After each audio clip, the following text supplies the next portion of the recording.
Les plaisirs est pour moi, fidèles internautes, ces grands jours du 8 mars 2025, vous présentez Consolata. Nous allons parler de la femme à Consolata. Aujourd'hui, Consolata, c'est une école conventionnée catholique qui égorge beaucoup d'élèves talentueux que vous allez découvrir tout à l'heure. Nous allons parler femme. Ce mot, ce petit mot femme qui fait couler tant d'encre et salive, c'est mot femme qui s'écrit femme mais qui se prononce femme fait mal à la tête du monde. Ce mot femme, cette appellation de la femme a fait que l'on consacre tout un mois pour ce mot, pour cette personne qui est la femme. Aujourd'hui, nous allons découvrir les filles et les garçons de Consolata qui vont sûrement nous parler de la femme. De ce mois qui fait couler tant d'encre et salive, de ce mois, ce grand mois dédié à la femme.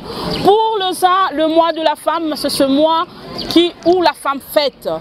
Mais ici, aujourd'hui, nous allons faire comprendre à nos enfants, nos élèves et au monde entier que ce jour n'est pas, ou ce mois ne se fête pas, mais c'est le mois où la femme comprend, étudie son être, son avenir qui est son devenir. Nous nous tournons déjà vers ces enfants talentueux des Consolata qui nous disons bonjour. Bienvenue à notre émission aujourd'hui qui est ce monde merveilleux. Est-ce que votre monde est merveilleux? Qui peut nous démontrer que le monde est merveilleux? Ce monde qui est Consolata est merveilleux. En quoi ce monde est merveilleux, demoiselle? Premièrement, notre monde est constitué d'abord de la nature, des humains, des animaux, des plantes, c'est ça en général. C'est ça Consolata? Consolata, il y a des élèves, il y a des professeurs aussi, des élèves talentueux, éducatifs, il y a aussi certains qui sont aussi des indisciplinés. D'accord. Donc le monde est équilibré, il n'est pas du tout merveilleux pour... c'est comment le nom, demoiselle? Bassélé Kembi Duchesse. Pour Bassélé, le monde n'est pas trop merveilleux à Consolata parce que c'est les 50-50. Il y a des élèves qui comprennent quelque chose et par contre, il y en a aussi des indisciplinés. Ça, c'est pour Bassélé. On peut passer le micro à quelqu'un d'autre qui peut nous donner l'historique juste du 8 mars. Est-ce que vous connaissez l'histoire du 8 mars? D'où vient le 8 mars? La date du 8 mars, le mois de mars, il vient d'où? La date vient d'où? La date du 8 mars, bon, je me présente, je suis Kwei. Quand vous prenez le micro, vous vous présentez, c'est mieux. Je me présente Kwei Emangue Ezenia, élève de la 3e littéraire. La date du 8 mars a commencé le 8 mars 1917 à Peterbourg, à partir des ouvrières qui avaient fait la grève pour chercher l'égalité entre les hommes et la femme. C'était à partir, grâce à la femme Clara Denkin qui avait,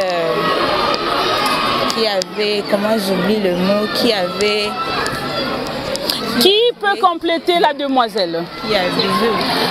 Notre école est bilingue, c'est comme ça que nous allons demander à l'élève Ntumba de pouvoir nous interpréter ce que sa camarade a pu nous dire en français. Vous comprendrez que Consolata, c'est une école bilingue. Ntumba.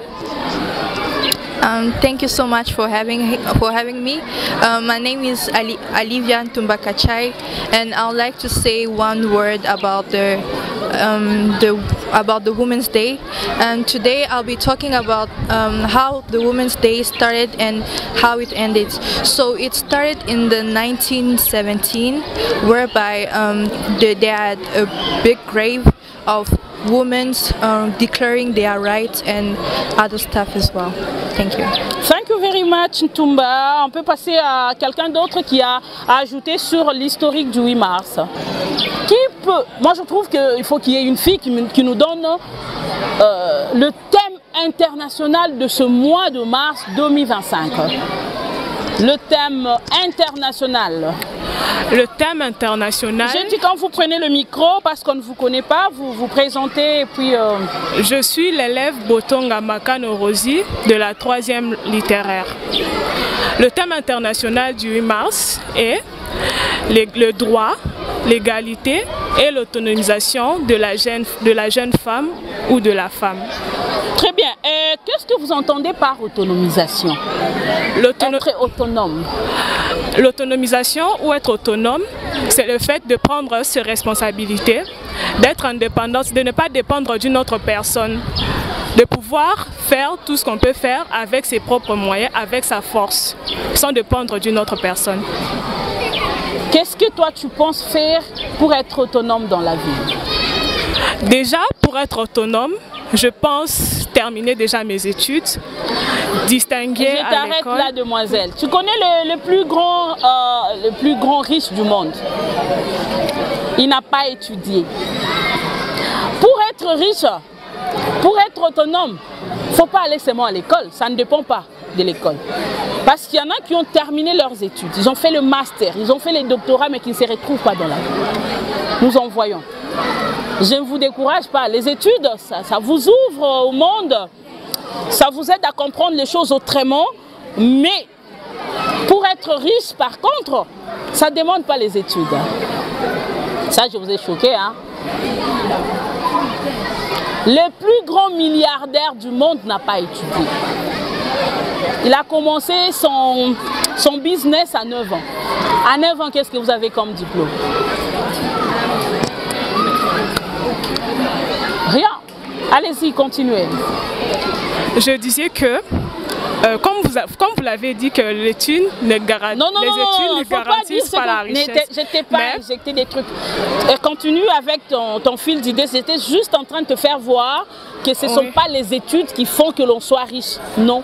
Mais pour moi, et dans ce pays où les femmes ne sont pas reconnues à leur juste valeur, je pense faire voir aux hommes que nous aussi, nous pouvons avoir un travail, nous aussi nous pouvons étudier et réussir dans la vie sans avoir à dépendre d'eux.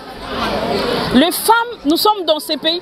Fidèles internautes, je vous informe que nous sommes ici en RD Congo.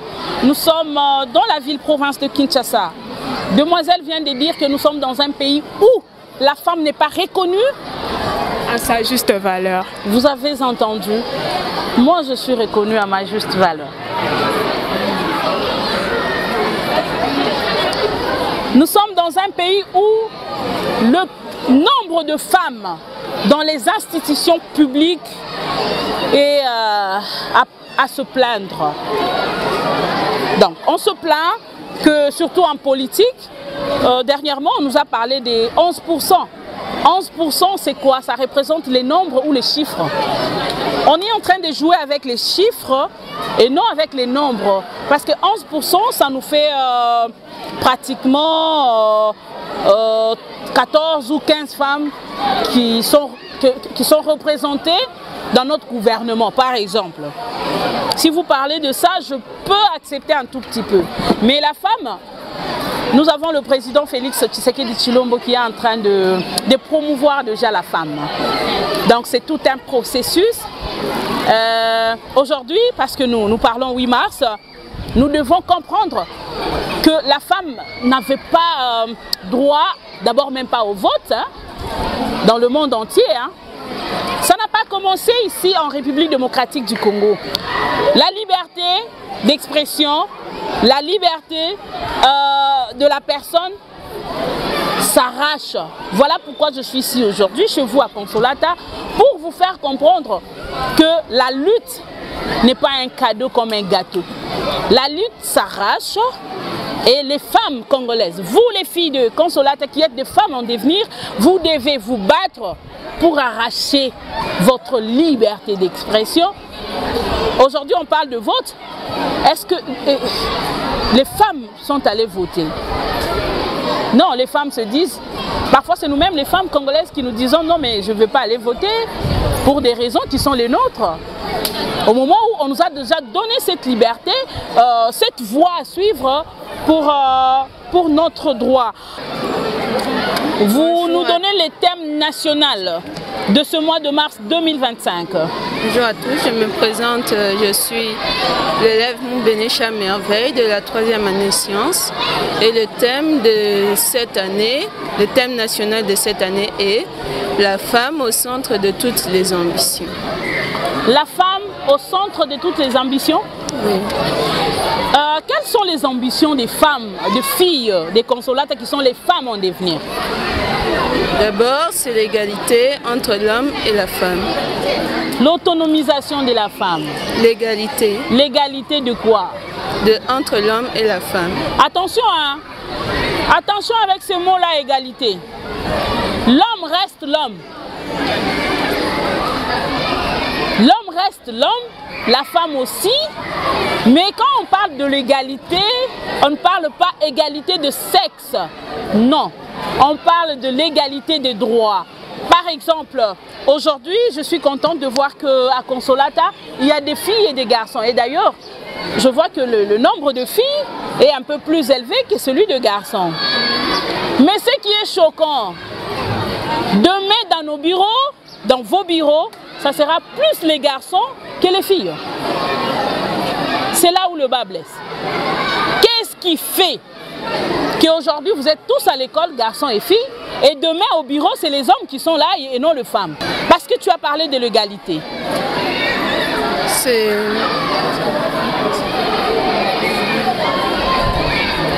Oui, l'ami peut prendre le micro. Ouais. Premièrement, je me présente au nom de moi, Kabala, l'élève de la 3e littéraire. Selon moi, ce qui fait en sorte que la femme reste, que après les études, le constat qui est remarqué que la femme reste à la maison souvent, généralement c'est les hommes qu'on remarque dans les bureaux et tout. C'est parce que la femme a, selon moi, l'obligation de s'occuper des enfants. On ne peut pas tout faire en même temps. Parce que, estimant que la femme part au bureau, l'homme part au bureau, donc les enfants n'auront pas cette chance d'avoir l'affection. Je m'inscris en faux, déjà, parce que moi je suis là, je travaille. Et j'en suis fière. L'argent de mon père n'est pas jeté à travers la fenêtre, non. Ton père a dépensé l'argent pour toi, pour que tu étudies et que tu travailles demain. Le papa de ta fiancée ou ta future épouse dépense présentement l'argent, c'est pour que sa fille aussi travaille. Il y a des filles plus intelligentes que les garçons dans vos salles de classe. Il y a des filles premières de la classe. Et moi, je ne peux pas être première de la classe aujourd'hui pour finir dans la marmite. Hein. Ça ne va pas marcher. Les filles, vous devez apprendre ceci, que vous finissez vos études, c'est pour travailler. C'est pour aider la nation à aller de l'avant. On ne peut pas aider la nation tout en étant dans la cuisine. Ce temps-là est déjà révolu. Messieurs, retiens que ce temps-là est déjà révolu. Tu peux tomber sur une fille que tu vas épouser demain. Elle te pose une condition telle que tu choisis entre mon boulot et ta cuisine. Hein. Choisis entre les deux. Sinon, il n'y a pas mariage. Hein. En Europe aujourd'hui et sous d'autres cieux, si la femme n'amène rien à la maison à la fin du mois, il y a divorce. Le monde a pris une vitesse que vous ne pouvez pas maîtriser, peut-être vous, en vous entendre parler. Toutes ces filles ici ne sont pas venues ici pour apprendre et puis finir dans la marmite. Non. Elles doivent mettre leur intelligence au service de la nation. Et pour le mettre au service de la nation, il faut travailler. Les filles, vous avez compris. Il faudra travailler. Aujourd'hui, Madame Charlotte est là. Si j'étais dans la marmite, vous n'alliez pas me connaître, n'est-ce pas? Vous alliez me voir. Si monsieur m'avait dit non, madame, toi, c'est faire les enfants et à la cuisine. Et du coup, je n'allais pas vous transmettre ce que j'ai appris. S'il vous plaît, madame, ce n'est pas pour vous couper la parole. Donc tu es d'accord que la femme que tu auras ira au boulot? Ouais, mais... Même s'il y a des hommes qui disent non, les femmes font du n'importe quoi au bureau. Et les hommes font quoi? Les hommes font du n'importe quoi, oui ou non? Oui. Alors c'est un problème de personne. d'éducation de la personne. Ok? Parce que je connais des femmes, je suis désolée, chers internautes, maraîchères. J'en connais. On avait vu tout sur les réseaux sociaux une femme maraîchère qui avait fait du n'importe quoi. Elle n'était pas partie au bureau. C'est un problème d'éducation, n'est-ce pas, monsieur? Ouais. Qui dit mieux par rapport à ce que l'ami vient de dire? Il y a quelqu'un qui a ajouté? Moi. Ouais, demoiselle. C'est par rapport aussi à l'organisation. Pardon? C'est par rapport aussi à l'organisation. L'organisation. C'est quoi l'organisation pour toi? Comme je vous ai dit tout à l'heure, pour mieux vivre, ça ne demande pas beaucoup de moyens, ça demande une petite organisation. On peut avoir 100 $, si on n'est pas organisé, on va le lapider. Et ceci, je m'adresse plus particulièrement aux filles. La Bible me dit, moi, parce que chrétienne, que celui qui trouve une bonne femme, trouve de bonne. Mais si tu ne sais pas gérer ta maison, d'abord le finance, ça ne sera pas une maison à vivre, hein? N'est-ce pas les amis? Il y a une dame qui s'est levée. Selon l'historique du 8 mars, il y a eu un bourreau, un monsieur qui s'est levé un matin pour tuer les femmes. Il s'est levé un matin, il a dit: je tue les femmes parce que les femmes ne peuvent pas parler. Étouffer la liberté d'expression de femmes, les museler, marcher sur leur liberté. Si on arrive, quelqu'un peut débarquer ici, il vous tue vous. Les autres filles vont parler ici. Non, elles vont se taire, n'est-ce pas? Elles vont se rétracter, elles auront peur pour dire que non, si j'ose, on va me tuer, hein? Ouais. Qui peut connaître le nom d'une femme qui a fait que l'on vive aujourd'hui le 8 mars ou le mois de mars? Il y a quelqu'un qui peut nous dire si il connaît une dame dans le monde qui s'est levée pour qu'aujourd'hui nous puissions célébrer le mois de mars. Il y avait une dame, Clara Zetkin. Clara Zetkin. Oui, Clara Zetkin. Qui est Clara Zetkin? Clara Zetkin fut une militante féministe, socialiste, une révolutionnaire allemande. Elle est surtout connue pour son rôle dans le mouvement ouvrier, et pour sa lutte en faveur des droits des femmes. Elle a joué un rôle clé dans l'organisation de la première journée internationale de la femme qui a été célébrée le 19 mars 1911 et a milité pour des droits tels que le droit aux femmes au vote. Elle a aussi contribué à la Fondation internationale de communistes féministes. Clara Zetkin, cette femme qui était comme moi, et je suis fière d'être journaliste. Parce que les femmes journalistes, si vous parcourez le monde, elles ont impacté le monde. Je ne vous influence pas d'être journaliste demain. Les filles, maintenez ce que vous pensez devenir déjà. Mais je vous informe que les femmes journalistes ont appris à mettre la croix sur la peur. Elles ont appris à affronter la masse, le monde.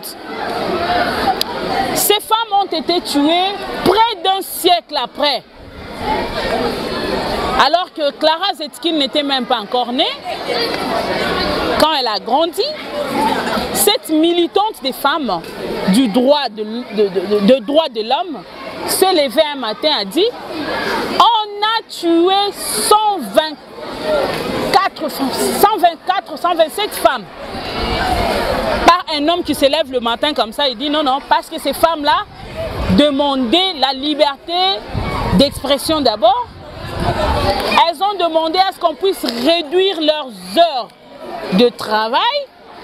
Parce qu'un homme normal doit travailler pendant combien d'heures? 8 heures. 8 heures. Et doit se divertir pendant combien d'heures?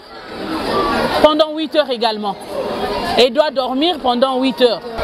Alors que ces femmes-là, leurs bourreaux leur avait demandé de travailler pendant 12 heures. Et quand elles ont réclamé, et pour un maigre salaire d'ailleurs, quand elles ont réclamé, le bourreau s'est levé un matin et a tué. Et ce monsieur s'est permis de tuer ces femmes-là le 8 mars. Le 8 mars, voilà. Et quand Clara Zetkin s'est levée, la première personne, d'abord c'était le président russe, en son temps. Il avait essayé. La femme a un pouvoir, les filles, les garçons. La femme a un pouvoir en elle qui, si elle s'élève, les choses bougent. J'ai dit que quand la femme s'élève, les choses bougent. Et vous devez vous lever pour que les choses bougent en République démocratique du Congo aujourd'hui. Comme Clara. Elle s'est levée, elle a dit, nous devons commémorer. Ailleurs, partout ailleurs, on nous souhaite bonne fête. Mais moi, je n'accepte pas, ce n'est pas une fête. Comment voulez-vous que je puisse fêter la mort des femmes comme moi qui réclamaient leurs droits? Comment voulez-vous? Le jour ou la journée du 8 mars, c'est une journée où la femme congolaise, la femme du monde entier doit réfléchir. Comme vous aujourd'hui, vous devez réfléchir sur votre avenir qui est votre devenir.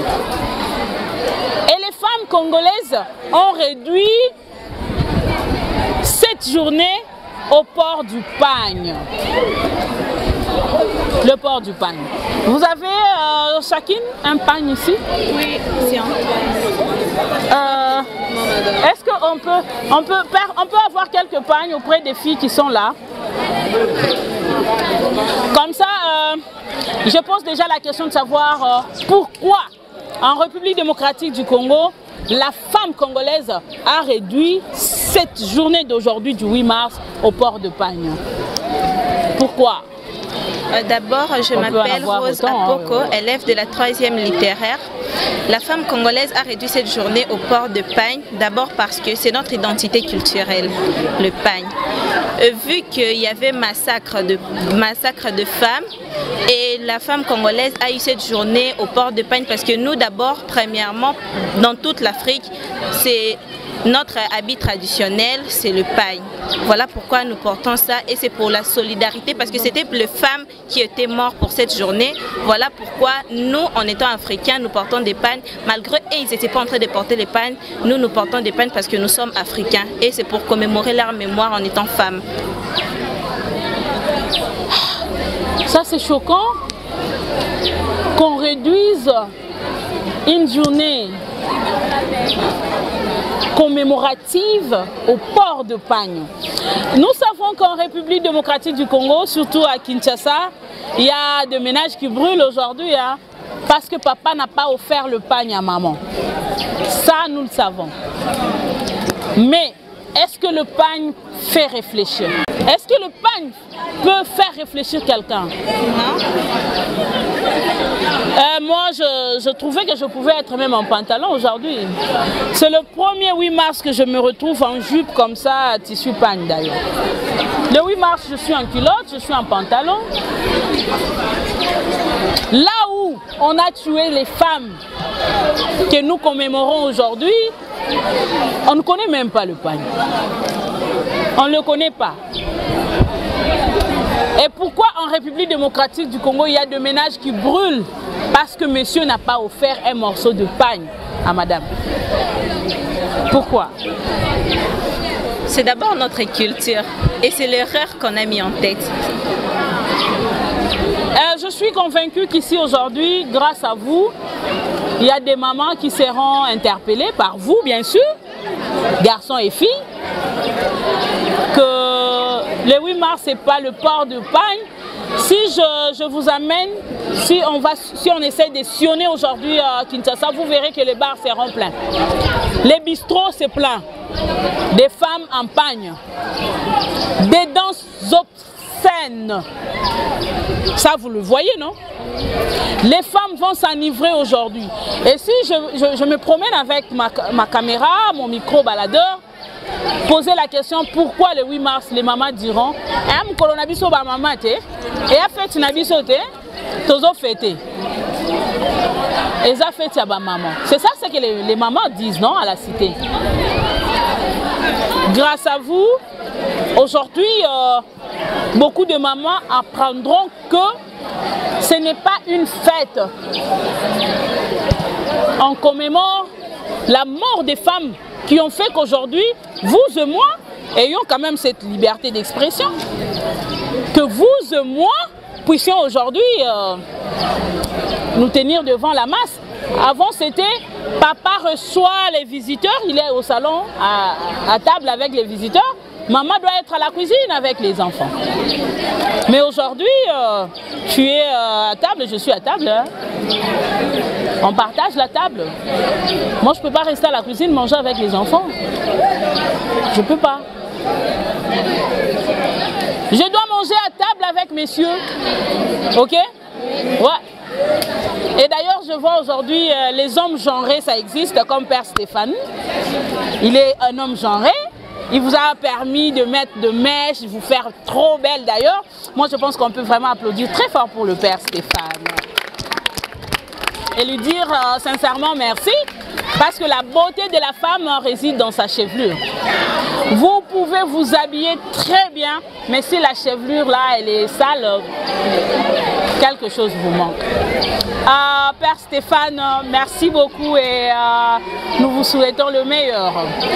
La femme congolaise doit comprendre qu'elle doit bosser dur pour ne pas seulement porter les pantalons. Avec ces problèmes qu'on a à Kinshasa des transports en commun déjà, dès qu'on sort toujours comme je suis habillée là, soit on revient avec sa jupe déchirée, parce qu'on doit se précipiter pour prendre place à bord d'un véhicule, soit c'est on prend la moto, hein, et du coup il y a un problème. Une petite question. Femme congolaise, conservatrice des us et coutumes. Pourquoi la femme congolaise doit toujours conserver les us et coutumes? Ntumba essaie de nous le dire en anglais. Pourquoi la femme congolaise se cramponne sur les coutumes? In my opinion, a woman has to follow the cultures because they are proud of being women, and also they also have to represent the dignity of being women as a culture and as well. Thank you. Ok. Tu peux le dire aussi en français ce que tu as dit, comme ça les amis vont entendre. La femme doit conserver les coutumes parce que elle doit être fière d'être la personne qu'elle est. Quel genre de coutumes une femme congolaise peut conserver? Elle doit conserver à mettre le pagne. Le pagne? Oui, et nos trucs traditionnels comme nous les Louba. Ah, toi tu es Louba du Kassai. Comme quoi? On ne peut pas découcher. On ne peut pas découcher. Oui. Donc on doit, pour elle, la femme congolaise doit conserver le lit conjugal. Elle ne peut pas suyer le lit conjugal, oui. C'est ça? Même si l'homme fait ça, on ne peut pas le suivre. Même si? Même si l'homme fait ça, nous en tant que... Même si l'homme déconne, la femme doit conserver. Oui. Ouais. Et... Donc même la Bible dit qu'il n'y a que la femme qui ne peut pas suyer le lit conjugal. Monsieur, tu es Kassaya, hein? Même si la Bible dit ça, la Bible dit que même si donc c'est l'homme qui doit suyer les lits conjugales et la femme, non, le monsieur a accepté de l'autre côté. Vas-y mon ami. Et on doit respecter son mari et respecter la famille. Ça c'est bon. Il y a une mouillance ici. Il y a un mouillance ici. Il y a quelqu'un du Bandundouet ici. Non, hein. Chez les Bayanzi, dès qu'une fille vient au monde, elle a déjà un mari qu'on lui a choisi par le clan. Même si ce monsieur-là a déjà 30 ans quand toi tu viens de mettre au monde, il est déjà ton mari, même s'il a 60 ans. Est-ce qu'une une femme congolaise, une femme Muyanzi, doit continuer à conserver ce genre de coutumes? Bonjour à tous, je me nomme mon nom de l'élève Mugisho Biringani de la 3e scientifique. Bon, premièrement, c'est par rapport à la coutume et aux tribus.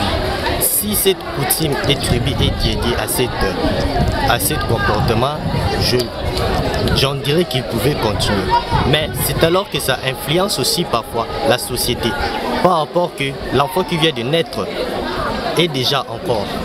Donc comme il est déjà né, il ne peut pas encore avoir un mari.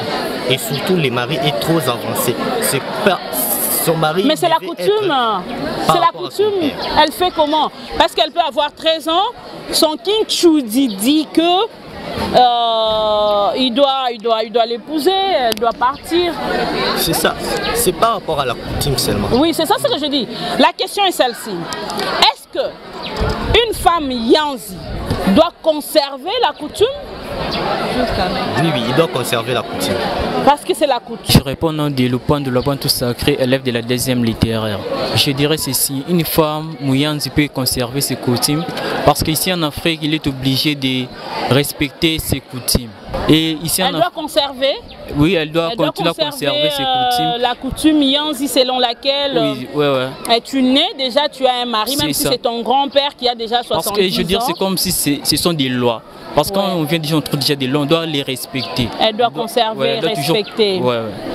Admettons que tu sois Yanzi aujourd'hui, tu as ta fille, mais son kit, tu dis c'est ton grand-père. C'est bon, ça passe?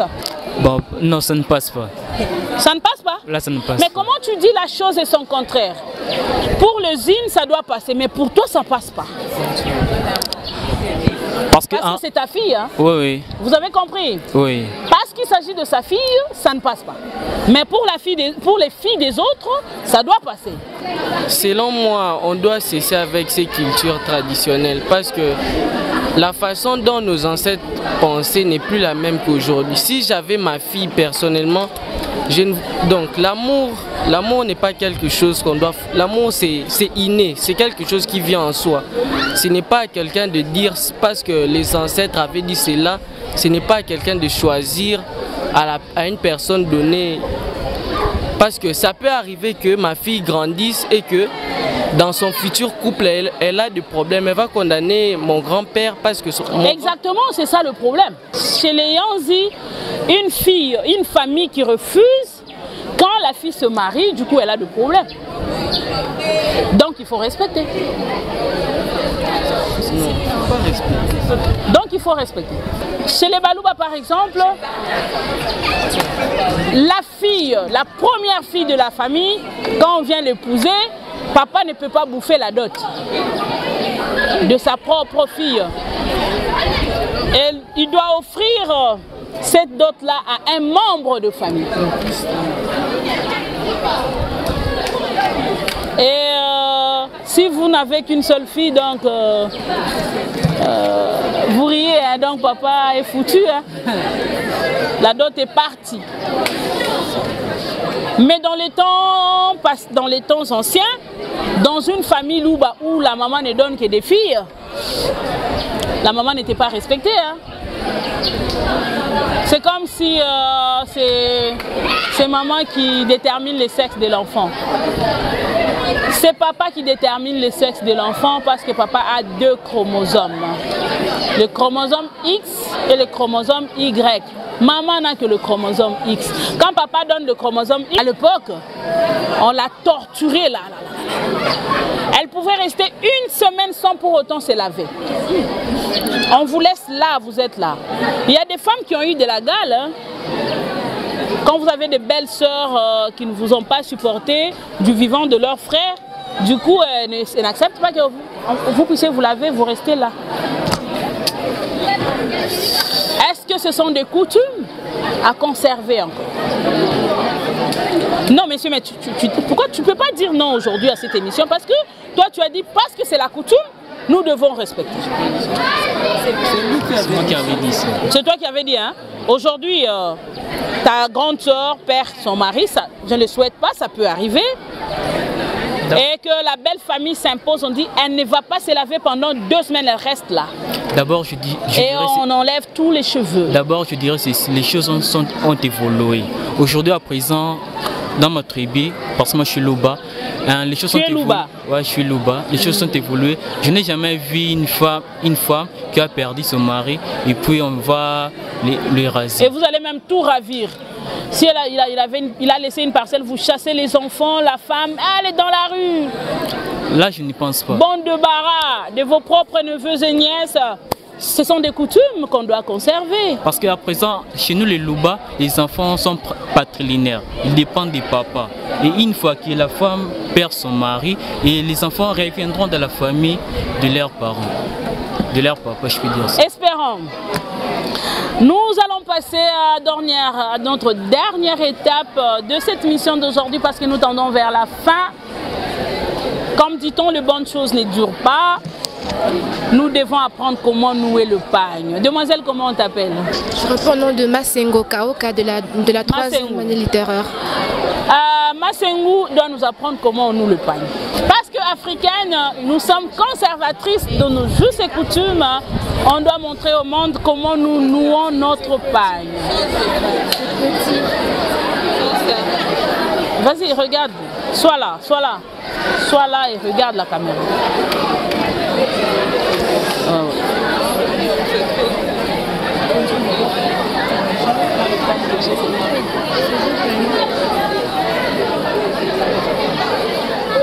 Et c'est beau le pagne, n'est-ce pas? Pour être reconnu ailleurs qu'on est africaine dans d'autres pays, quand on est en pagne directement, on nous reconnaît, on nous repère facilement. Masengo, vas-y, ne regarde pas les autres, vas-y. Montre-nous comment on noue le pagne.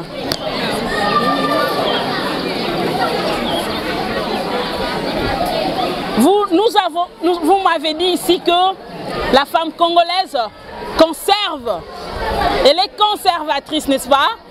Et Ntumba m'a dit que la femme congolaise doit mettre son pagne, n'est-ce pas? Masengo nous montre comment on noue le pagne. Il y a un problème ici. Il y a un problème ici. Fidèles internautes, il y a un problème avec la jeunesse d'aujourd'hui, africaine, congolaise, qui ne peut pas très bien nouer son pagne. Vous voyez comment Masengo est en train de souffrir. C'est de la gymnastique, c'est un exercice pas facile. Tumba, tu peux nous prendre le pagne et nous montrer comment on le noue. Ça va se savoir ici aujourd'hui. Attention, ne tiens pas les verres comme ça. Hein. Attention. Voilà, vas-y. Tumba nous montre comment on noue le pagne. Et c'est comme ça qu'on confirme qu'on est africaine, qu'on est congolaise, fidèles internautes. Tu dois nous mettre 2 pagnes. Tu noues d'abord le premier, on te donne le deuxième. Ça, c'est être vraiment congolais, c'est 2 pagnes. Ça, c'est le premier, et puis on va te donner le deuxième pagne que tu vas pouvoir nouer au-dessous. Ça, c'est le premier pagne, fidèles internautes. Ça chauffe ici à Consolata. Et comme ça, tu peux marcher. Essaye un peu de marcher. Ah, il y a un problème. Qui peut faire mieux? Voici. Ah non, non, la petite d'abord. La petite, viens, viens, viens, viens. Ne vous en faites pas, vous allez nous montrer comment on noue le pagne. Attention avec... Demoiselle, comment on t'appelle? Bilaï, tiens-toi devant la caméra. Aujourd'hui, ça va se savoir, là, la caméra, voilà. À Consolata, comment on noue le pagne? Il y a un problème ici à Consolata. Ça, c'est le premier pagne. Le premier pagne, échec. Une autre. Donc, jusque-là, il n'y a pas de filles qui peuvent bien nouer le pagne à Consolata. C'est comment ton nom, demoiselle? Pardon? Mbala, tu te tiens là, ta caméra est là. C'est le premier pagne. Et elle va nouer le deuxième au-dessus. Il y a un problème à Consolata. chers internautes. La suivante, demoiselle. Fais vite, vite, vite, vite. Demoiselle.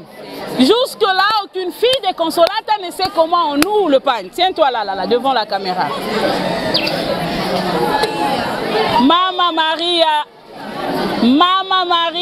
est en train de souffrir maintenant. Ici à Consolata, c'est l'Immaculée Conception ici. Et le pagne de Marie essaye d'être bien noué. Donnez-moi un deuxième pagne. Donnez-moi un deuxième pagne, donnez-lui. Et elle va nous montrer comment la femme congolaise s'habille. D'une manière longue. Demoiselle, tu es en quelle classe? Elle est de la 8e. Elle nous montre comment on noue le pagne.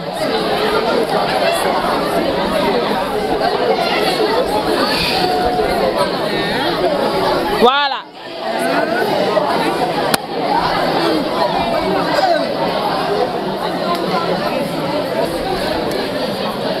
Vous voyez que c'est pas facile, hein, nouer le pagne. Tout à l'heure, les filles nous ont dit que elles sont conservatrices des us et coutumes. Essayez de faire quelques pas jusque là. Attention avec le fil. Tu viens comme ça. Tu viens. C'est facile de marcher comme ça. Fais des pas. Waouh. On applaudit très fort quand même. Elle a essayé. Elle a essayé. Elle est de la 8e. Elle a essayé. Elle a essayé. Demoiselle au fond.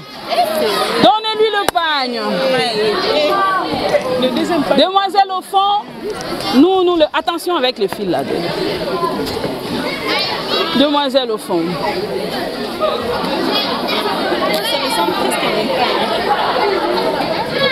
Demoiselle. Merci. Elle est trop grasse. Ça, c'est la guerre de l'Est, ça.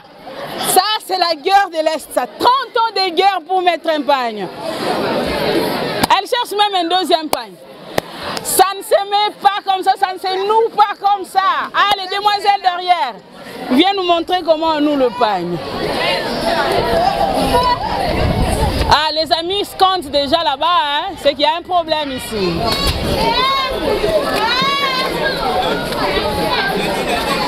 Et va nous montrer comment on noue le pagne. C'est ça être congolaise.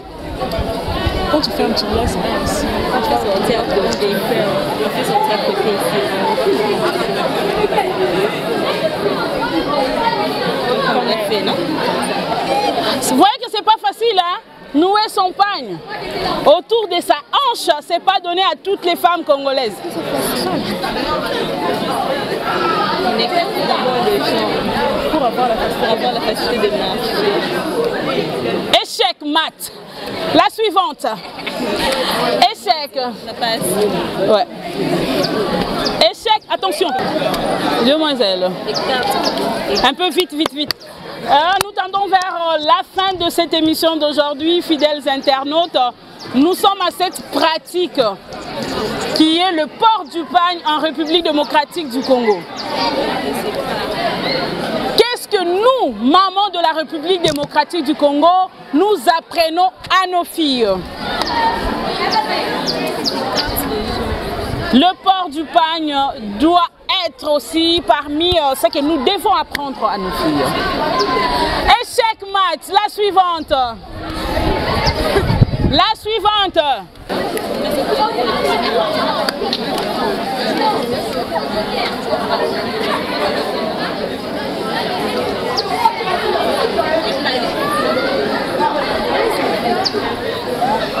Échec, la suivante.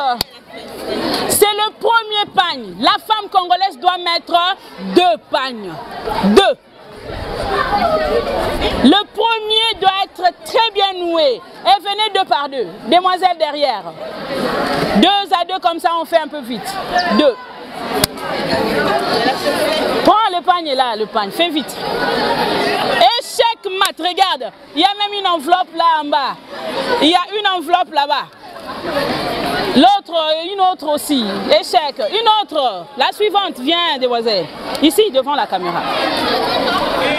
Une autre aussi directement. Faites vite. Venez vous autres vite. Venez attendre ici. Venez vite, vite. Déjà, il y a un problème ici parce que elle a pris le lisière, elle a noué là sur sa hanche. Il y a un problème. Échec, mat. Venez, venez. Oui, oui. Celle qui n'est pas encore passée, passez. Passez les filles. Venez, venez, venez. Venez.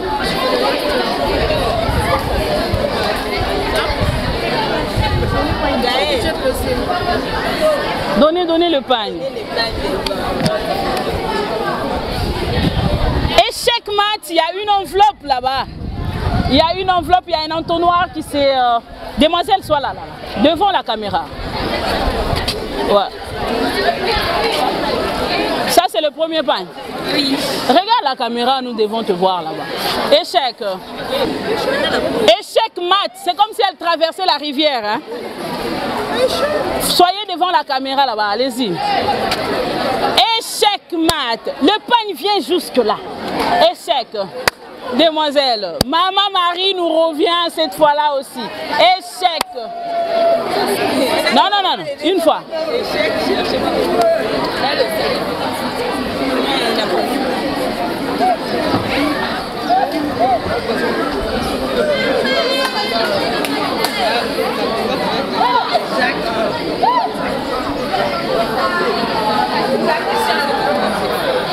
Demoiselle, tu ne fais que des bêtises. Échec mat. Vas-y, vas-y.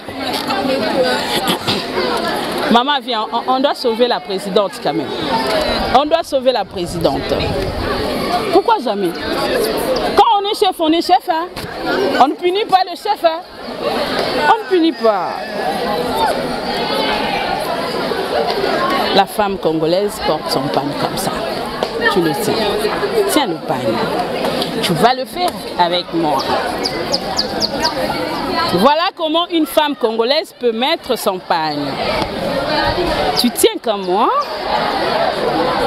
Comme ça. C'est la main gauche qui passe en premier. Tire.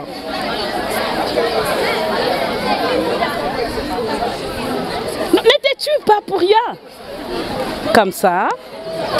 Parce que moi je suis de taille, je dois nouer les fils pour que ça tourne. Et cela.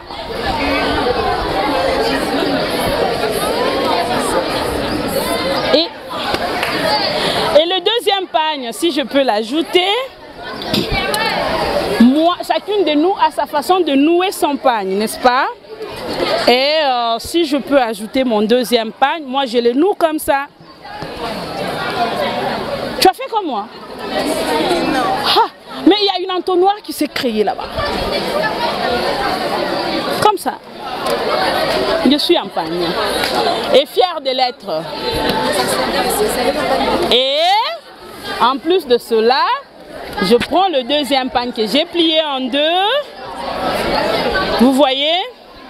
Moi, je les noue là, comme ça, avec beaucoup de fierté d'ailleurs, parce que je suis congolaise.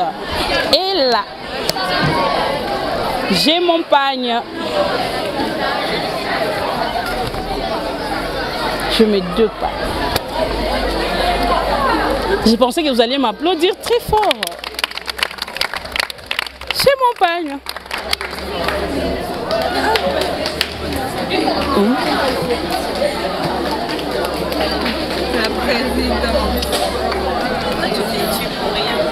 Voilà.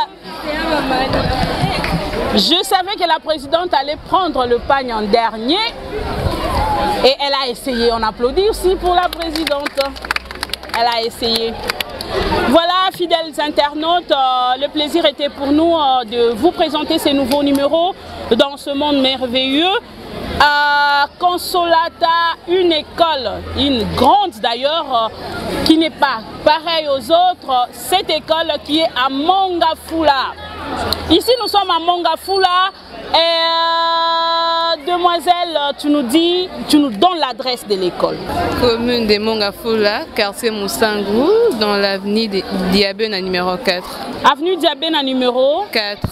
Qu'est-ce que tu dis aux élèves, aux enfants qui sont à la maison aujourd'hui et par rapport à votre école? Bon, par rapport à notre école, genre chez nous, il y a l'excellence, l'intégrité, la discipline. S'ils veulent aussi, ils peuvent en profiter de nous. Ouais, tu peux passer le micro à Ntumba, comme ça elle invite les autres enfants de pouvoir venir s'inscrire ici à Consolata pour leur bonne éducation. Yes. So thank you very much for the ending of the show, and I would like to invite everybody, all the learners who wants to come and study here to Consolata. And Consolata, it's a very nice school. It's a nice school to learn, and you'll just enjoy a lot of stuff that is happening here. The teaching is good, and the friends are friendly, and everything is nice about the school. Thank you very much. Je suis le père Stefano, un missionnaire de la Consolata, et pour le moment je suis le préfet du complexe scolaire Notre-Dame de la Consolata. Alors ici à la Consolata, nous sommes en train de bosser pour que nos enfants étudient bien et qu'ils étudient aussi dans de bonnes conditions. Et nous avons la maternelle, nous avons aussi les primaires et nous avons les secondaires. Au secondaire, pour le moment, nous avons 7 options. Nous avons la littéraire, l'hôtellerie, la scientifique, psychopéda, la pédagogie donc, et nous avons aussi l'électricité. Nous voudrions bien inviter toutes les personnes, tous les parents qui sont à la maison, qui sont ici à Télécom, à Zamba, qui sont aussi à Mitendi, la Cité Verte, à nous envoyer les enfants ici pour qu'ils reçoivent une très bonne éducation. Voilà, nous travaillerons main dans la main avec vous pour que l'éducation de nos enfants soit une très bonne chose. Je vous remercie et j'espère bien que l'année prochaine nous allons bien vous avoir ici chez nous. Bienvenue et merci. C'est par cette note d'invitation de parents pour Consolata l'année prochaine. Venez nombreux inscrire vos enfants. Ici, c'est le meilleur. Le savoir, c'est l'avoir. Donnez à vos enfants ce qui est le meilleur. Et le meilleur reste Consolata pour la commune de Mongafula. D'ici là, portez-vous bien. Ciao.